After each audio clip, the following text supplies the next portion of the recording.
vous le savez, que le thème de ce soir est le monde invisible. Donc quand on parle du monde invisible, on parle plus de l'esprit.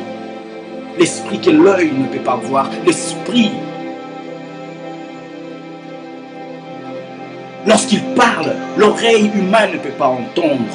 Mais pour entendre ce que l'esprit dit, pour voir ce que l'esprit te montre, il faut vivre dans la loi de l'esprit. Il faut vivre dans le surnaturel. Et quand nous parlons du surnaturel, nous parlons du Saint-Esprit pour nous les chrétiens. Parce qu'il y a beaucoup plus de personnes, quand ils entendent parler du surnaturel, on pense juste aux choses mystiques du monde des ténèbres. Non. Nous, comme étant chrétiens, lorsque nous parlons du surnaturel, nous parlons du surnaturel de la lumière. Et dans le surnaturel de la lumière dont nous parlons, le Saint-Esprit est le coordonnateur des activités. Alors je parle à une personne ce soir. Ouvre ton cœur, ouvre ton esprit pour recevoir cette parole. Et comme sous-thème aujourd'hui, nous allons parler de la personne que Jésus a touchée 2 fois. La personne que Jésus a touchée 2 fois. Nous allons nous référer dans le livre de Marc. Marc chapitre 8, verset 22 jusqu'au 26e verset. Je vais lire Marc 8, 22, 26. La Bible déclare: Jésus et ses disciples arrivent à Bethsaïda. Les gens amènent un aveugle et demandent à Jésus de le toucher. Jésus prend l'aveugle par la main et le conduit en dehors du village. Il met de la salive sur les yeux de l'homme. Il pose les mains sur lui et il lui demande: Est-ce que tu vois quelque chose? L'aveugle ouvre les yeux et dit: Je vois les gens. Je le vois comme des arbres, mais il marche. Jésus pose encore une fois les mains sur les yeux de l'aveugle et celui-ci voit clairement. Il est guéri et il distingue tout, même de loin. Jésus lui dit: Retourne chez toi et ne rentre pas dans le village. Alors, en lisant ces passages, nous comprenons que Jésus est un homme de Dieu. Nous voyons que Jésus était une personne, lorsqu'il était sur terre, il travaillait dans le surnaturel, il travaillait avec les directives du Saint-Esprit. Alors ici, dans ce passage, lorsque nous voyons d'abord la première chose. Pour comprendre très bien ces messages, nous allons en parler de 4 points. Le premier point, nous allons parler d'abord des circonstances. Nous allons parler des circonstances. Où est-ce que Jésus a trouvé cet aveugle? L'aveugle se trouve à un bon endroit. Un bon endroit, c'est là où les bonnes choses se passent, malgré la situation géographique, malgré la situation politique, malgré la situation climatique. Lorsque nous parlons d'un bon endroit, nous parlons d'un bon endroit, un endroit où l'esprit te dirige. Un endroit, il peut y avoir des guerres. À un endroit, il peut y avoir des troubles. À un endroit, il peut y avoir quelque chose de mauvais. Mais lorsque l'esprit te dirige là-bas, c'est parce qu'il y a quelque chose qui doit s'accomplir à cet endroit-là. Alors, raison pour laquelle je suis en train de parler à une personne, les circonstances de la vie, là où tu te trouves, ça doit être un endroit propice. Ça doit être un endroit où le Saint-Esprit va faire quelque chose pour toi. Alors, pour comprendre que c'est un bon endroit, il faut suivre les directives du Saint-Esprit. Je parle à une personne des circonstances. Pour recevoir une bonne chose, pour recevoir ta guérison, pour recevoir des miracles, pour avoir même le changement dans ta vie, il faut que tu te retrouves d'abord à un bon endroit. Et comme je le disais, le bon endroit, c'est là où l'esprit te dirige.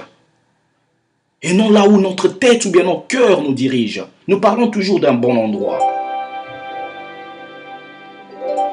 Alors, pour arriver dans un bon endroit, on a aussi besoin de bonnes personnes. On a besoin d'un bon entourage. Nous sommes des chrétiens, nous voulons voir des changements dans nos vies. Nous sommes des chrétiens, tu peux te retrouver malade, tu es chrétien et tu veux recevoir la guérison instantanée et tu pries à ton Dieu. Tu vois le Saint-Esprit qui te parle et il te dirige vers un bon endroit. Le Saint-Esprit te dit, va dimanche à l'église et demande la prière à ces serviteurs de Dieu et tu recevras ta guérison. Je suis en train de parler d'un bon endroit. Je suis en train de parler de bons environnements.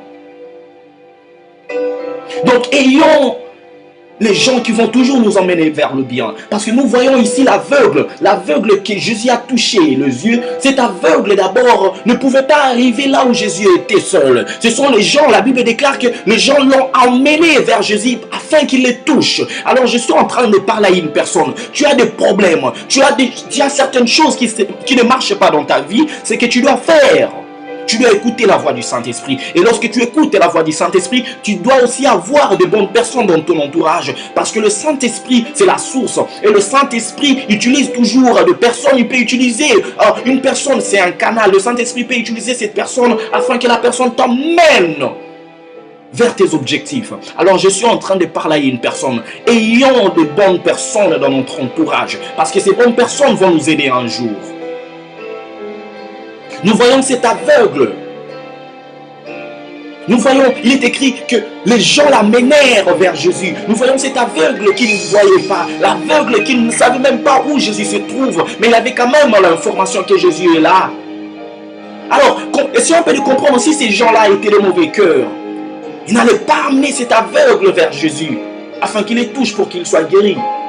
Pour qu'il y ait un miracle, pardon. Alors je parle à une personne, tu peux avoir des problèmes, il peut y avoir certaines choses dans ta vie qui ne marchent pas. Je suis en train de te conseiller mon frère, je suis en train de te conseiller ma soeur. Que les bonnes personnes dans ton entourage vont aussi t'aider afin d'arriver à un bon endroit. Pour que le plan de Dieu se réalise dans ta vie, pour que le plan de Dieu se réalise dans tes études, pour que le plan de Dieu se réalise dans ta famille, tu dois aussi avoir de bonnes personnes dans ton entourage. Dirige-toi vers les bonnes personnes et tu verras quelque chose va changer dans ta vie.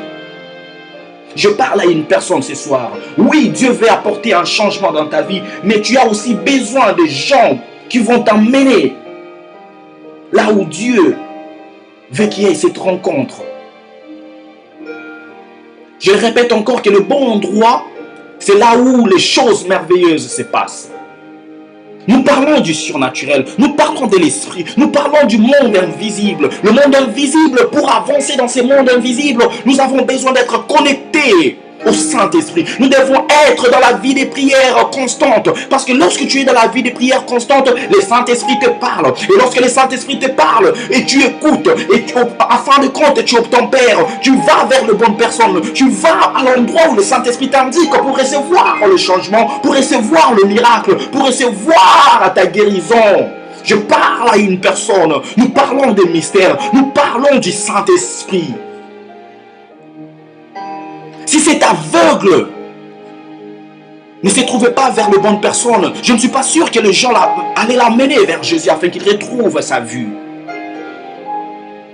J'insiste encore des circonstances, j'insiste encore de la situation, de l'environnement, de l'entourage.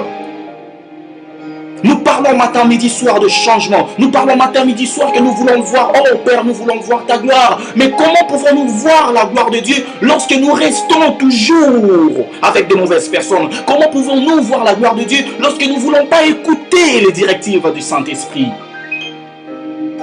Ayons nos oreilles ouvertes spirituellement afin d'écouter la voix de Dieu. La personne que Jésus a touchée 2 fois. Cette personne ne pouvait jamais arriver vers Jésus si les gens ne l'amenaient pas. Alors je parle à une personne, ayons de bons contacts, ayons une bonne connexion, gardons de bonnes relations pour être dans une bonne situation, pour se retrouver dans de bonnes circonstances afin de recevoir le changement dans notre vie.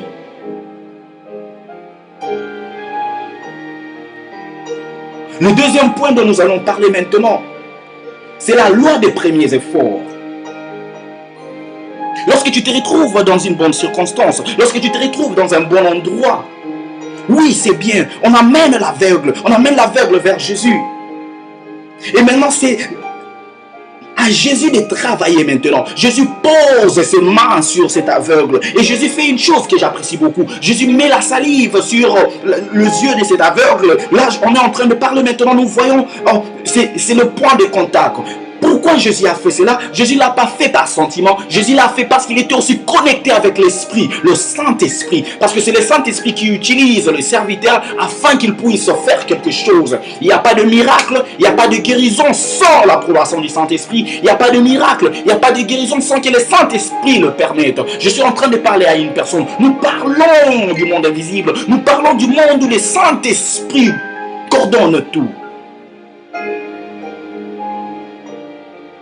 Nous sommes au deuxième point, nous parlons de la loi des premiers efforts. Nous voyons Jésus qui a prié pour l'aveugle, mais le résultat n'était pas complet. Ça peut étonner une personne. Comment se fait-il? Jésus a prié pour une personne, mais le résultat n'était pas complet. Oui, c'est arrivé. Dans le livre de Marc, chapitre 8, verset 22 ou 26e verset, Jésus a prié pour une personne, mais le résultat n'était pas complet.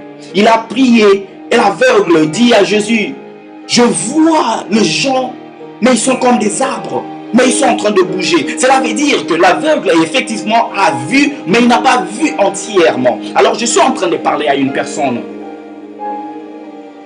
Dans ce que nous faisons, il y a toujours les changements qui peuvent arriver.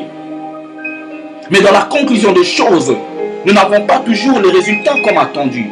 Bien sûr, nous voyons un changement. Nous voyons le changement, c'est juste tout minime. Nous voyons que le changement est tout petit. Mais le résultat n'est pas comme nous l'avons voulu. Je vais donner même un autre exemple. Le prophète Élie, il a envoyé que l'on regarde s'il y avait le nuage, mais il n'y avait rien. Et là, c'est la loi des premiers efforts. Il a envoyé afin qu'on puisse voir s'il y avait le nuage. Mais il n'y avait rien. Nous voyons aussi Jésus, il a prié pour cet aveugle. L'aveugle a vu, mais ce n'était pas le résultat attendu. À cet aspect, nous sommes appelés à ne pas négliger le faible commencement. Tu as fait une chose, ça donne des signes positifs. Mais tout n'est pas entièrement fait comme tu as attendu cela. Et je vois aussi, c'est ici que beaucoup d'entre nous se trouvent dans la confusion. Ou même un chrétien qui voit les autres chrétiens négativement. Tu vois un chrétien, mais tu le vois négativement. Oui, tu as vu un chrétien, il y a quand même un petit changement. Mais le changement dans la vie de ces chrétiens n'est pas totalement comme tu as voulu. C'est de la même façon que cet aveugle a vu les hommes. Mais il a vu les hommes comme les arbres qui marchent. Donc il voyait, l'image était un peu floue. Dans cette étape, nous retournons. Dans cette étape, je disais, nous retenons que tu peux voir une chose, mais pas comme il se doit. Alors lorsque tu vois cela, ne crains rien. Parle encore pour recevoir la chose comme tu l'as voulu. N'abandonne pas. Tu sens que le miracle est là, mais pas totalement. Tu sens que tu es guéri, mais pas totalement. Tu sens que la jeunesse s'est réveillée en parlant du réveil, mais pas totalement. Alors qu'est-ce que tu dois faire? Tu ne dois pas t'arrêter là. Tu dois continuer, tu dois persister, tu dois être consistant. Parce que nous voyons Jésus, il a prié pour cet aveugle. En imposant ses mains sur ses yeux. Mais il n'y a pas eu de changement. Je parle à une personne, lorsque la première fois tu as essayé, rien n'est allé, n'abandonne pas. Parce que le Dieu que nous servons n'est pas un Dieu de l'échec, c'est un Dieu de la réussite. Alors je te parle mon frère, je te parle ma soeur. Tu as étudié à l'école, tu as étudié pour un examen et ça ne s'est pas bien passé. Tu as échoué, je te dis n'abandonne pas, lève-toi, dis que je vais être consistante. Dis que je vais persévérer jusqu'à ce que je réussisse. Parce que je sers un Dieu de la réussite. Je parle à une personne, lorsque tu essayes premièrement et que ça ne marche pas, n'abandonne pas, continue. Pour savoir que tu vas réussir dans la vie, ce n'est pas en essayant premièrement et tu réussis directement. Non, c'est lorsque tu essayes, tu échoues, tu tombes et tu te relèves, tu continues. C'est en ce moment-là qu'on saura que cette femme, cet homme va réussir dans sa vie. Je parle à une personne. Lorsque tu as fait tes premiers efforts pour quelque chose, mais que cela n'a pas produit le résultat que tu voulais, oui, c'est normal. Peut-être Dieu veut que tu puisses encore t'intégrer encore. Peut-être Dieu veut encore que tu puisses donner encore beaucoup plus d'efforts. Peut-être Dieu veut encore que tu puisses prier, que tu puisses rentrer dans cette vie de prière intense afin de voir le résultat que tu as voulu. Je parle à une personne. La loi des premiers efforts. Lorsque tu travailles dur pour la première fois et que cela ne marche pas, ne stoppe pas. Et que cela ne marche pas, ne recule pas pour dire que je ne pense pas que cela va aller. Je te dis mon frère, je te dis ma soeur, avance, parle à ton Dieu et Dieu va te montrer des directives. Qu'est-ce que tu dois faire afin de réussir? Nous voyons aussi l'homme de Dieu, Josué. Ils ont combattu, mais ils ont échoué. Ils ont perdu contre l'ennemi. Il n'a pas abandonné. Il est rentré vers son Dieu. Il a prié, il a parlé à son Dieu en pleurant. Et Dieu lui a montré qu'il y avait un problème. Il y avait l'un des habitants qui n'avait pas respecté la loi que Dieu avait donnée. Alors je parle à une personne. Nous voyons comme le cas de Josué. Lorsqu'il a vu cela, il est parti parler à son peuple. Il a parlé au peuple et ils ont vu qu'il y avait un problème. Lorsqu'ils ont enlevé cette personne, ils ont avancé et puis ils ont réussi. Je parle à une personne de la même façon. Lorsque tu avances dans ta vie et que tu échoues, n'abandonne pas. Parle à ton Dieu. Dieu va te montrer des directives à suivre.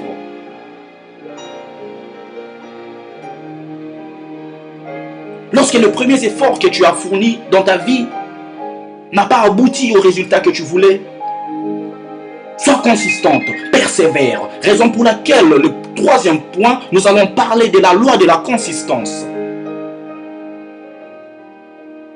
Être consistant, c'est ce dont nous avons besoin dans cette génération. Être consistant, c'est ce dont nous avons besoin dans nos vies. Ce n'est pas chaque jour que les choses vont aller. Ce n'est pas chaque jour que tu vas vouloir. Non, mais l'homme va te dire, oui, moi aussi je veux que nous puissions avancer dans la vie ensemble. Oui, j'ai aussi une même vision avec toi. Non! Ça ne marche pas, prie. Sois consistant. Ce n'est pas chaque fois que tu veux que tu puisses avoir un 100% dans ton examen de mathématiques, dans ton examen de biologie, dans ton examen d'anglais. Et que tu n'as pas réussi, tu dois arrêter. Non, sois consistant. Sois consistante, ma soeur. Je te parle ce soir. Avance, ne stagne pas. Ce n'est pas parce que tu as appliqué quelque part et ça n'a pas marché et que tu dois arrêter. Non, n'arrête pas. Avance. Une personne qui a la foi, c'est une personne qui a la persévérance. Une personne qui a la foi, c'est une personne consistante. Dans ce contexte, nous voyons si Jésus n'a pas dit que j'ai déjà touché et c'est bon, il n'y a plus rien à faire. Nous aujourd'hui, nous devons aussi travailler autant jusqu'à ce que nous allons voir le résultat attendu. Parce que Jésus, le moment était venu, il a prié pour cet aveugle. Il a même imposé ses mains. Il a fait ce que moi j'appelle le point de contact. Jésus a pris sa salive, il a mis sur les yeux de cet aveugle. Et l'aveugle a dit, oui, je vois, mais c'est encore flou.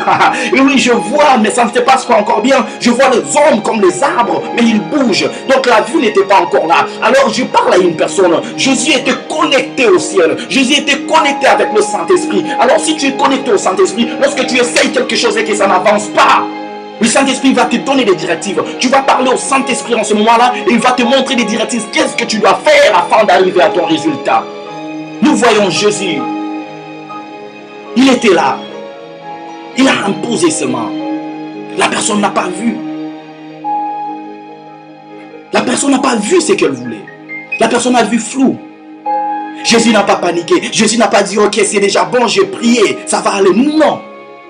Jésus a encore imposé ses mains pour la deuxième fois. Je parle à une personne. Lorsque tu reçois la deuxième portion, il y a des grandes choses qui vont arriver dans ta vie. Je parle de la loi de la consistance. Lorsque la chose que tu as voulu ça n'a pas marché comme tu l'as voulu, sois consistante. Parle à Dieu. Il va te montrer des directives. Il va te montrer des chemins à suivre afin d'arriver à ta vision. Je parle à une personne. Sois persévérante, ma soeur, sois persévérant, mon frère. Il y a un principe qui dit la persévérance est l'arme de vainqueur. Alors si tu dis aujourd'hui que tu es de la race de vainqueur, persévère. Persévère. Sois comme cet aveugle, Jésus a prié pour lui. Le résultat n'est pas arrivé comme il a voulu. Il pouvait aussi dire, ok, ça n'a pas tellement marché, je vais rentrer chez moi. Non, il a dit, oui, je vois mon Seigneur, mais je ne vois pas clair. Oui, je vois mon Seigneur, mais je vois les hommes comme les arbres. Alors je te parle, mon frère, je te parle, ma soeur. Tu as prié Dieu pour avoir un travail. Oui, tu as vu un travail, tu as eu un travail, mais ce n'est pas le travail que tu as voulu. Je t'ai dit, mon frère, n'abandonne pas. Prie ton Dieu, c'est lui qui a fait que tu puisses avoir ces minimums-là. Il fera que tu puisses avoir le maximum. Je parle de la consistance. Nous voyons le combat, par exemple, le combat de la boxe. Ce genre de combat n'est pas vaincu au premier coup. C'est dans la suite de plusieurs coups bien dirigés que nous voyons que la personne a la victoire. Alors je parle à une personne. Dans la vie, tout ne sera pas facile. Je parle à une personne. Dans la vie, bats-toi et reste connecté dans la prière. Reste sensible au Saint-Esprit. Parce que c'est le Saint-Esprit qui va commencer à te diriger. Lorsque tu avances quelque part et tu n'as pas le résultat comme tu l'as voulu, le Saint-Esprit va te montrer ce que tu dois faire afin d'arriver. Le Saint-Esprit va te montrer qu'est-ce que tu as manqué de faire. Je parle à une personne. Nous voyons cet exemple d'Élie. Élie, après avoir envoyé le serviteur plusieurs fois, finalement, la 7e fois, il a pu voir le signe annonciateur de la pluie. Alors, nous, comme disciples du Christ, apprenons à être consistants dans ce que nous faisons. D'ailleurs, le cas de Jésus, c'est juste 2 fois.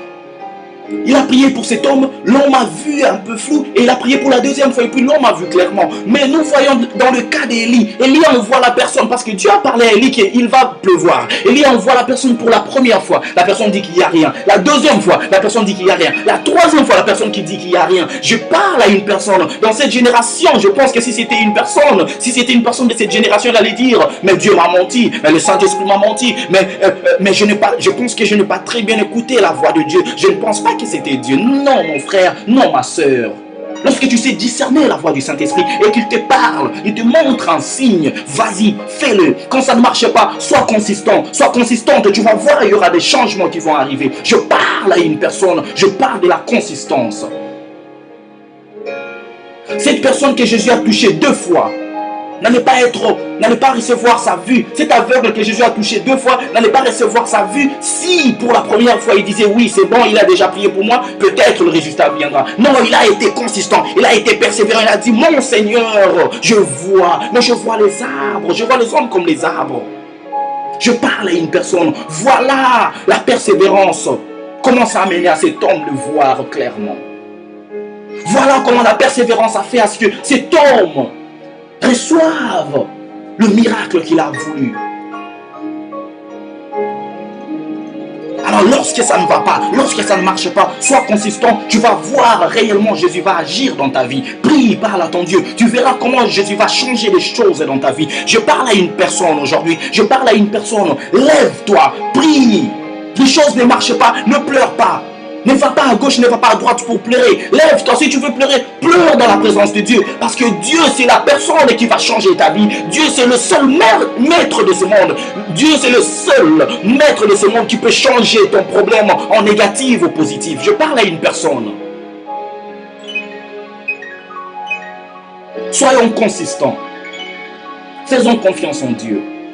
Si tu fais confiance en Dieu, tu ne vas pas abandonner même s'il y a des erreurs. Même si tu fais confiance en Dieu, tu ne vas pas abandonner même s'il y a des problèmes. Même s'il y a des échecs, tu ne vas pas abandonner. Tu vas t'élever comme un vaillant guerrier. Tu dis, oui, j'ai échoué aujourd'hui, mais mon Dieu que je sers, c'est un Dieu de vainqueur. C'est le Dieu qui va changer ma vie. Alors je m'élève, je prie parce qu'il va m'amener à la réussite. Tu vas prier, à fin de compte, tu vas recevoir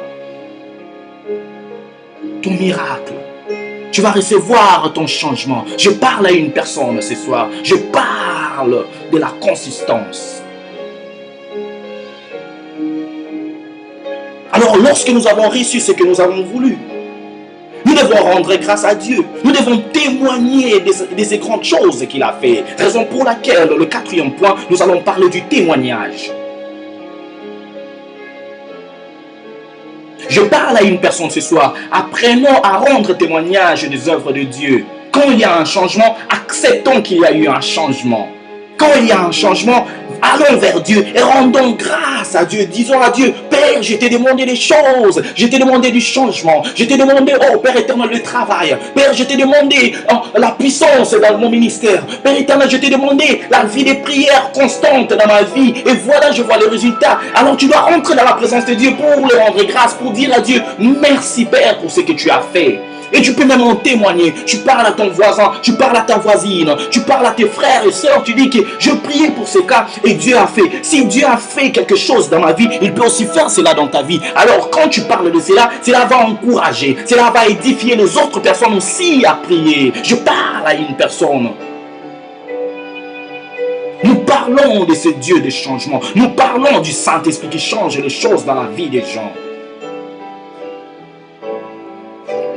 Le témoignage fait à ce que ta foi puisse encore grandir. Lorsque tu entends un témoignage d'une personne, une personne qui avait sa mère qui était morte et l'homme de Dieu a prié, la mère est ressuscitée. Alors quand tu entends cela, tu vas encore avoir la foi pour dire, si cette personne qui est morte est ressuscitée, mais pourquoi pas moi aujourd'hui?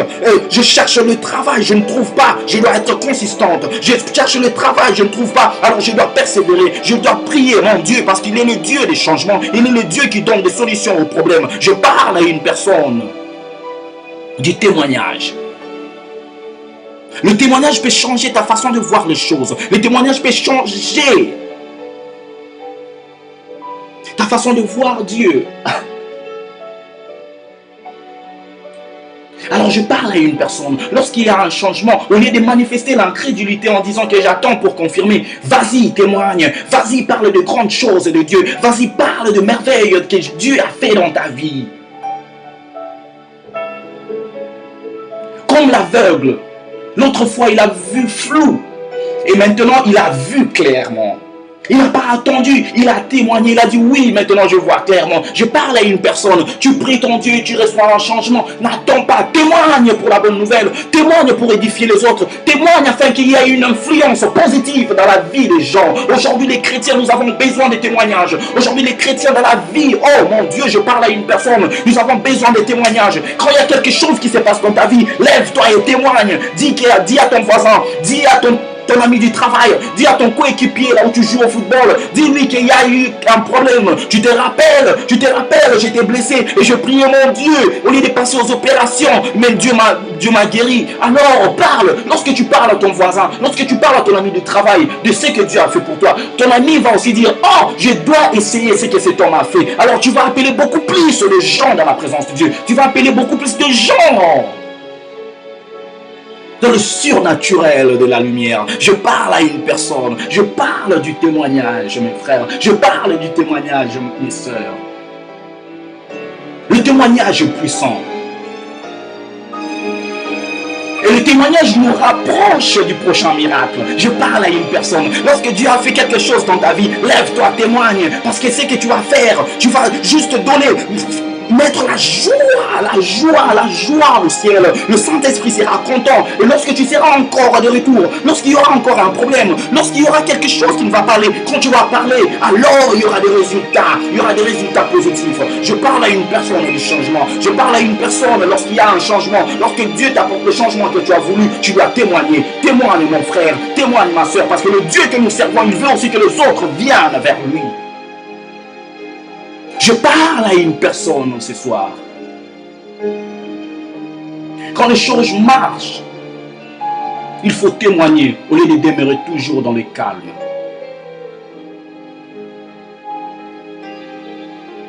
Nous parlons de la guérison de cet aveugle. Cet aveugle qui a retrouvé sa vue. Comment il a pu retrouver sa vie? C'est premièrement parce qu'il était dans une bonne circonstance, il était dans un bon environnement. Et il y avait de bonnes personnes tout autour de lui qui l'ont amené vers Jésus. Comment il a retrouvé ce miracle? C'est parce que il y a eu d'abord la loi des premiers efforts, mais il n'a pas douté, il n'est pas resté calme, il a parlé pour dire, ce n'est pas encore arrivé ce que je voulais. Et après cela, comment cette personne a vu ce miracle? C'est lorsqu'il y a eu consistance, il était consistant dans ce qu'il voulait. Et à fin de compte, il a réussi ce qu'il voulait. Et il ne s'est pas arrêté là. Lorsqu'il a vu le résultat, Lorsque Dieu a agi dans sa vie, cet homme n'est pas resté calme. Cet homme n'est pas resté calme pour dire oui, c'est bon, je restais dans ma maison, j'ai vu le miracle que je voulais. Non, l'homme s'est levé, il a témoigné devant Christ, il a dit, je vois maintenant clairement, je parle à une personne. Lorsqu'il y a du miracle dans ta vie, vas-y, témoigne, vas-y, console, vas-y, parle à tes frères, à tes sœurs pour leur dire, pour les édifier.